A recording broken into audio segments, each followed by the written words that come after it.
ಸಿದ್ದರಾಮಯ್ಯನವರು ಯಾವ ಅರ್ಥದಲ್ಲಿ ನಾನು ಉಳಿತೀನಿ ಉಳಿತೀನಿ ಉಳಿತೀನಿ ಅಂತ ಪದೇ ಪದೇ ಉಳಿತೀನಿ ಉಳಿತೀನಿ ಅಂತ ಹೇಳ್ತಾ ಇರೋದೇ ಡೌಟು.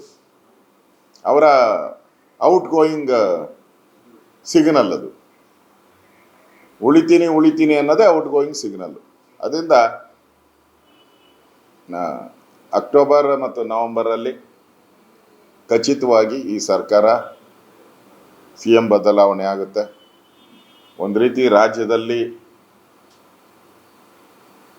ಹಣ ಇಲ್ಲದೆ ಅಭಿವೃದ್ಧಿ ಕಾರ್ಯಗಳಾಗ್ತಾ ಇಲ್ಲ.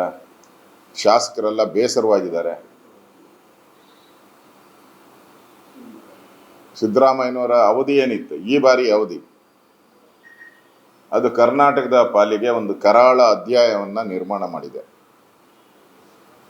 ಅಭಿವೃದ್ಧಿ ಶೂನ್ಯವಾದಂಥ ಒಂದು ಸರ್ಕಾರ ಮತ್ತು ಕಾನೂನು ಸುವ್ಯವಸ್ಥೆಯನ್ನು ಕೈಗೆ ಚೆಲ್ಲಿದಂಥ ಸರ್ಕಾರ, ಹಿಂದೂಗಳ ಮೇಲೆ ನಿರಂತರವಾಗಿ ಹಲ್ಲೆ ಮಾಡುವಂಥ ಸರ್ಕಾರವಾಗಿ ಜನಕ್ಕೆ ಈ ಸರ್ಕಾರದ ಮೇಲೆ ಕಾನ್ಫಿಡೆನ್ಸೇ ಹೊರಟೋಗಿದೆ.